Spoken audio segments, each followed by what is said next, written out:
Hi everyone, welcome back. Thanks for tuning in. On this episode, I will be showing you how I made this extra large modern barn door from scratch. Stick around.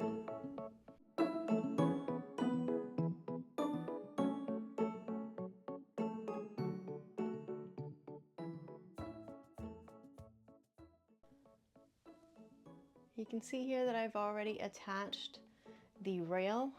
So the rail I bought was from Amazon, and it was a 10-foot rail. And you can actually cut the rail to the exact measurement that you need. 10 would have been a little bit too long for me, so what I did is I cut it here.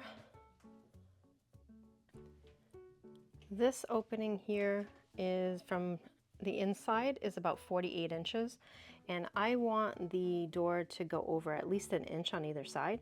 So the width has to be at least 50 inches. And then the height I measured from the ground to, I don't have the rails on right now, but when the rails were here, I measured to where the bolt would be screwed into, and I came up with a measurement of 79 inches. Okay, for the door I picked up 3/4 inch plywood. I'm going to use this as the bottom layer, and then I'm going to layer the slats on top of this. So this is 3/4 inch, and each slat is also 3/4 inch, so it's going to give me a total thickness of about 1.5 inches for a door. I did have to purchase 2 4x8 sheets of plywood because I need a door that is 50 inches by 79 inches.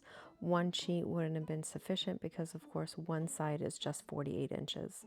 So I did have to purchase 2, and I'm going to be cutting them both down to 50 inches, which will leave me with 2 sheets 48 by 50 inches. And then I'll be cutting the second piece down again so that I can get the total length of 79 inches.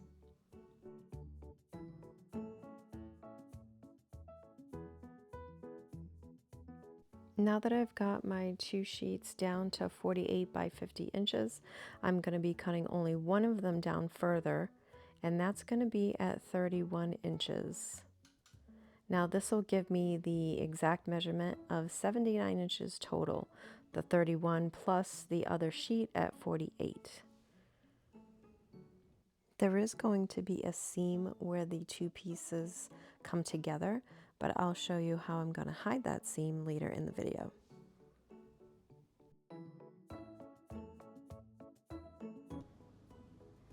In addition to purchasing the 4x8 plywood, I also purchased this wood to start. I'm going to purchase a whole lot more of these slats to make the pattern that I want on the door, but I started with the 2 that are going to be on the sides to make up the sides of the door. Here is the header and the footer. It's going to go across the top and the bottom. This is 6 inches, and I believe this is about 2 inches or 1.5. I'm going to start by cutting the 6-inch boards, the header and the footer, and it's going to be the width of the door, which is 50 inches.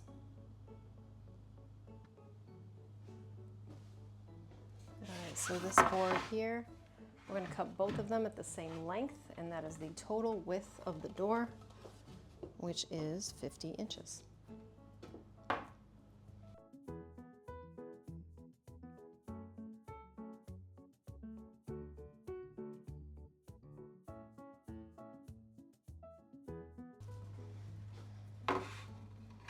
Alright, and I just repeat the process again.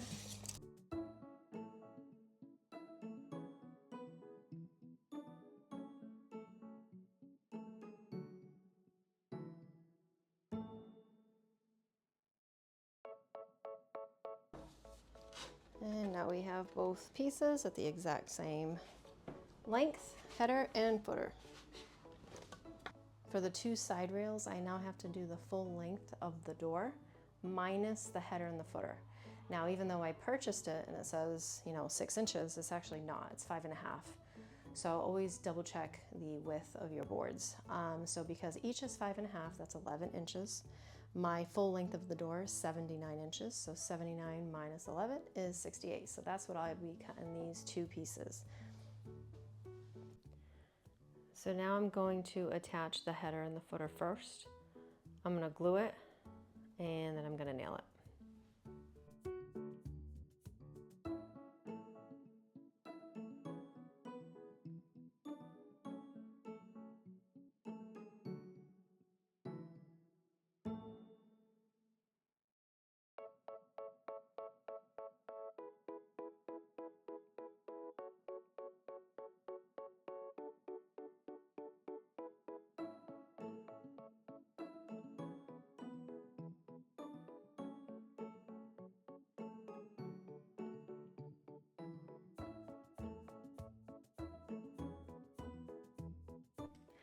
Now that I have the header and footer attached, I'm now going to add the side rails.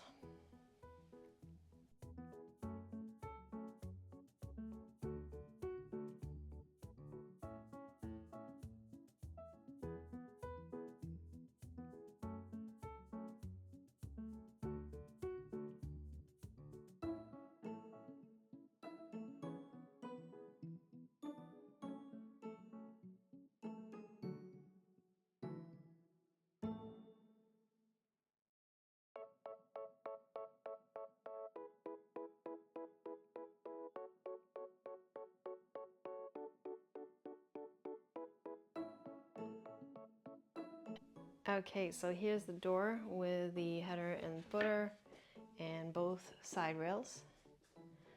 So that's basically the frame. Now for the middle design, what I'm gonna do is horizontal slats. So I just took some of the cut off to just give you an idea. So I plan on leaving a space, like a valley, in between them and going up horizontally up until about that line. And then what I'll do is I'll go vertically for the remainder of the door. What you want to do first to figure out the slats so that they're all equal is you want to take the measurement from the inside of the door, so the inside well of the door. For me, it was 47 inches. So this could particularly be pretty complicated to figure out.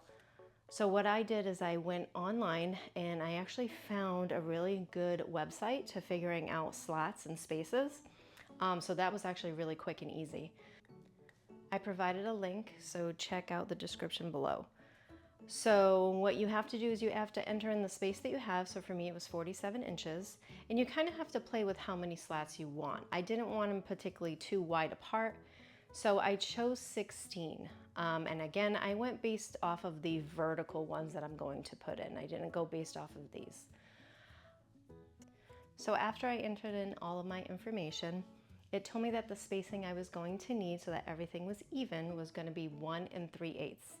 So then what I did is I took a 2x4 and I made blocks. So this is exactly 1 3/8. So that's what I used for the spacing. And it's actually quite tight, so I can't really get it in now, but you get the idea. The vertical slats are going to be done exactly the same way. Now, again, I only needed 16 of these slats, and the measurement is the 1 by 2 by 8s. It's actually 1.5 across, but they call them 1 by 2 by 8s.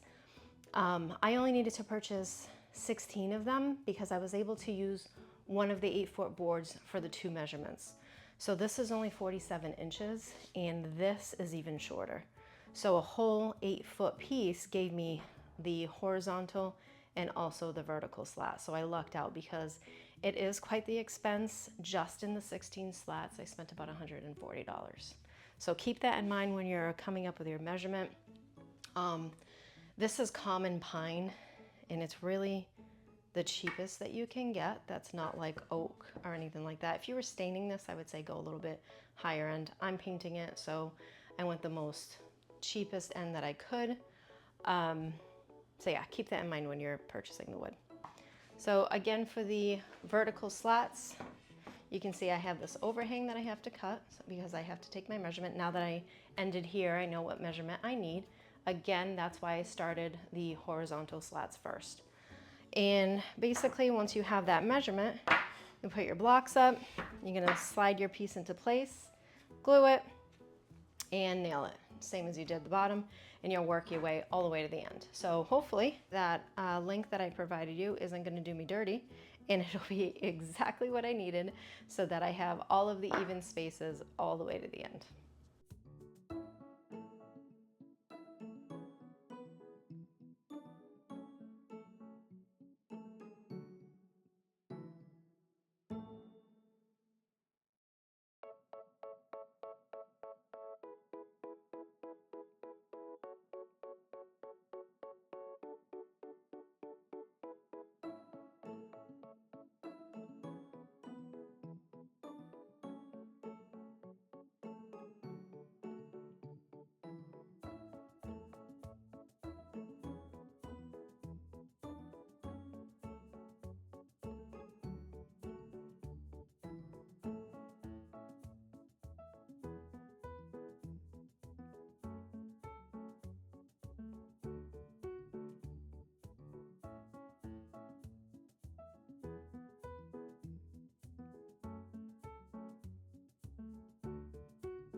Okay, so here's the door with all of the slats in place, glued and nailed. I will say the link that I provided you guys in the description actually worked out perfect. It allowed for the exact amount of spacing between the slats, so everything is even, and yeah, so I'm super grateful for that link that I found. Also, I do want to mention, before you, as you're building the perimeter of the door, the header and the footer and the two side rails, be sure that it's square. I made that mistake, so I kind of had to adjust the very last slat all the way to the left here, that, you know, that one right there. I couldn't fit a spacer so that both sides of it were going to be even, and that was my mistake. So it has nothing to do with the link that I provided. It's actually because I didn't make sure that the door was perfectly square before I started putting in the slats. I kind of noticed as I was cutting these, I assumed that all of the verticals were going to be 42 inches. And in all actuality, I started to get bigger and bigger sizes, and I ended at 42 and a half at the end. I'm sorry, 42 and a quarter at the end. So it's quite a big difference because the perimeter, when I was building it, I didn't ensure that it was square. But to the naked eye, I think it looks pretty good. Next step is I'm going to be wood puttying all of the holes, which is a ton of holes. I limited 3 per slat, so I wouldn't be going crazy in wood puttying. And once that's done, I'll be sanding it. And then I can go ahead and paint it. Before I paint it, I wanted to show you one quick thing. All right, so what I wanted to show you is this here, the edge. So if you remember, I use plywood as the base, and then I use pine as the top. So that's all of the slats, the rails on the side, and the header and footer are both pine. The problem with this is the plywood is not a finished edge. So if I were to just putty this and sand it, it's not going to look good. You're always going to see this roughness. And it's all the way through the whole door, as you can see here, because it was the base. What I'm going to be doing is adding probably some Bondo.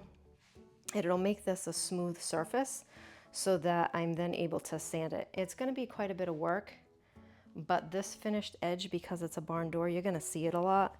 And I don't particularly care for having this rough look here. Even if I painted it, you'll still see the roughness. So that's what I'll be doing here. But yeah, so this is the door. It came out exactly how I wanted it to.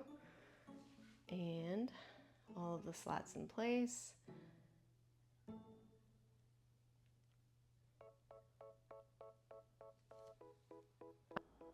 For the edges, what I'm using is this. It's called Bondo Fast Dry Filler. I've actually never used this before, so this ought to be interesting. It comes with this hardener. So from what I gather from the directions, basically what you use is you take out about a quarter-size drop of this stuff and kind of run one line across it with a hardener. mix it up using something like this, and this is also what you're going to apply it with. Whatever you mix it on, whatever surface that you mix it on, you want to make sure that it's disposable because this stuff hardens and you won't be able to wash it. All right, so this stuff is very fast drying. It's not the easiest thing to apply, but you gotta be careful when you get it on the ground. You gotta pick it up right away. Definitely want to wear a mask when you're applying it because the fumes are very, very strong. It's okay if you leave ridges and stuff like that because it's going to be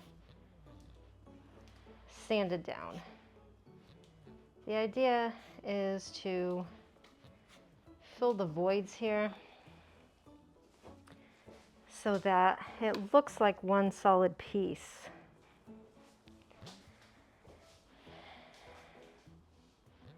Try not to, I guess, panic,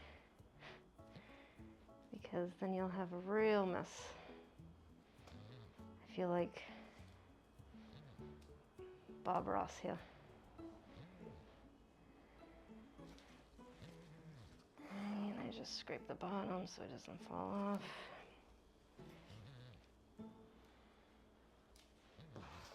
Happy little mistakes.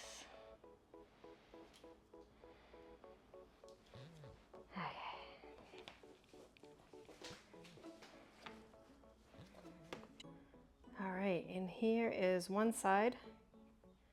I know it looks like a mess right now, but when it gets sanded down, it'll look good. So see, I got rid of where you saw the plywood and the seam. So when I go ahead and sand this, it should leave a pretty smooth finish, and it should make this look like it is all one piece. I only did the right and left side. I left the bottom because mainly you're not going to see this at all. I also left the top as well because you're not going to see that either. And here is the other side. So my first time working with Bondo, it is a little nerve-wracking because it's fast drying, but we got it done. Now it should be fully dry. This side is actually probably already dry, and it is. But I'm going to let it cure a whole day before I go ahead and sand it. Here is the door sanded, and I'm just going to show you what the Bondo looks like after it's sanded. So I know it looks rippled, but when you touch it, it's actually very smooth. So this is perfect. Now when I paint it, this will look like one solid piece.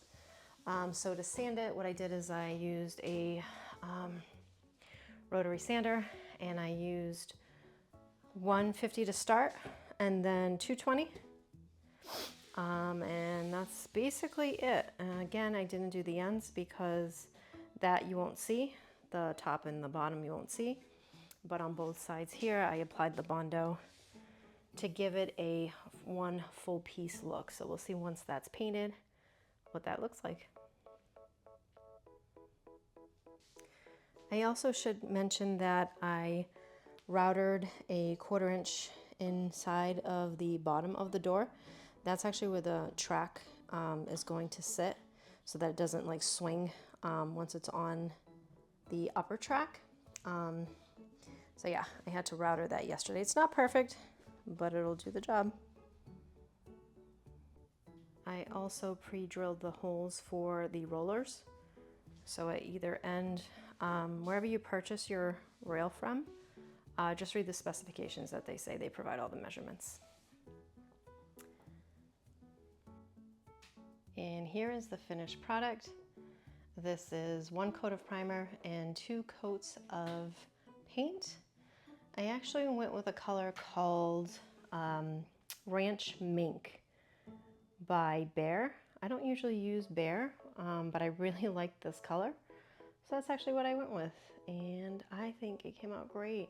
I do want to focus on the edges. If you recall, I had done Bondo to the long sides, the sides that would be visible when using the door. And I just want to show you what the difference is. So I didn't do the top and the bottom. Here's the top of the door. So Here's the plywood and here's the pine, and you can clearly see that definition of unfinished wood, and that's exactly what I wanted to cover with the Bondo. I just didn't do it to the top because you'll never see that. But here is the difference. Now it looks like one solid piece. There is a couple of dings and it's not perfect, but it's definitely not the unfinished look that this is. So definitely worth the step if you want it to look like a solid piece of wood and not two layers. And certainly not the unfinished plywood. So my next step is I'm going to be attaching the rails. And I already had the pre-drilled holes ready. So I'm going to get those in and I'm going to hang this baby up. And here is the completed door installed, and it works great. It's not only functional, but also looks so nice. And just to show you the ease of the track, there's a stopper up top. That'll stop the door once it gets to a certain point. And there you go. Extra large barn door from start to finish.